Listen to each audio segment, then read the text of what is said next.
Mrs Eleanor एक retired school teacher अपने hamster के साथ रहती थी। उनको हर काम जल्दी जल्दी करने की आदत थी और उस जल्दी जल्दी काम करने के चक्कर में उनके अंदर इरिटेशन बहुत डेवलप हो गई और इस डेवलप्ड इरिटेशन से उनको एक्जिमा हो गया। अब ये एक्जिमा इतना गंभीर हो गया कि उनको डर्मेटोलॉजिस्ट भी हेल्प नहीं कर पाया, न्यूट्रिशनिस्ट भी हेल्प नहीं कर पा रही थी और वो क्रीम्स और ये लोशंस लगा लगा के खुद तो थक गई थी। यहाँ तक कि वेट ने जितना हैमस्टर के लिए भी बताया, उसको हैमस्टर को भी कोई फर्क नहीं पड़ रहा था। उनके छोटे से घर में एलेनोर की गहरी सांसें और पेबल्स की बेचैन चू चू गूंजती रहती थी। डॉक्टर से परेशान, अपनी जिंदगी से परेशान, अपनी बीमारी से परेशान और साथ में हैमस्टर जो की सेम बीमारी, उससे परेशान। एक बार उन्होंने ये दुख साझा किया अपनी पड़ोसन से जिनका नाम था क्लैरा। क्लैरा ने उनको बैच फ्लावर थेरेपी के बारे में गाइड किया और कहा कि आप इम्पेटियंस लेकर तो देखिए एक बारी, आपको बहुत फर्क पड़ेगा। उन्होंने बताया ये सिर्फ आपको फिजिकली नहीं, आपकी स्पिरिट को भी हील करेगी और आप फर्क देखेंगी अपने इमोशंस में भी और अपनी स्किन में भी। अब हमारी मैडम एलेनोर तो परेशान थी ही।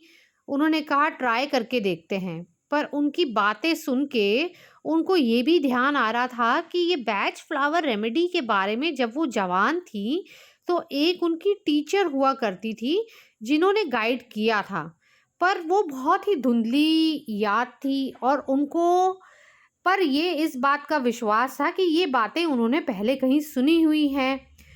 अब ये बातें उन्होंने सुनी तो हुई थी और साथ में उनका ट्रीटमेंट भी चल रहा था, तो उन्होंने कहा कि चलो ठीक है, क्यों ना मैं एक बारी ट्राई करके देखती हूँ। जबकि उन्होंने सब कुछ ट्राई कर लिया था और अभी भी वो पूरी तरह विश्वास नहीं कर रही थी कि जब इतनी चीज़ें हील नहीं कर पाई तो ये एक इम्पेटियंस बैच फ्लावर क्या हील कर लेगा। पर फिर भी उन्होंने शुरू किया। उन्होंने खुद भी पानी में लिया और पेबल्स के पानी में भी उसके कटोरे में डाला, कुछ बूंदें मिलाई। अब ये कुछ हफ्तों तक रोज़ लेने लगे और उन्होंने ये नोटिस किया कि धीरे धीरे उनके अंदर चेंज आ रहा है और हैमस्टर के अंदर भी। पेबल्स भी अब पहले से ज़्यादा काम था और ये भी बहुत काम थी। उन्होंने कहा ये तो चमत्कार हो गया। ये ऐसा तो उन्होंने कभी सोचा ही नहीं था कि इतना ज़्यादा इफ़ेक्ट करेगा। एक सुबह एलेनोर अपने खिले हुए बागीचे में बैठी थी, पेबल्स को खेलते हुए देख रही थी। उन्हें महसूस किया कि उनकी चिड़चिड़ाहट ने जीवन के प्रति उनके धैर्य को खो दिया था। इस थेरेपी से उन्हें प्रतीक्षा और चीज़ों को बढ़ते हुए देखने में आनंद मिल रहा था। उनको डायरी लिखने का बहुत शौक था, तो उन्होंने अपना ये एक्सपीरियंस साझा करते हुए एंड में लिखा कि सच्चा उपचार केवल शारीरिक नहीं होता, ये भावात्मक और आध्यात्मिक भी होता है।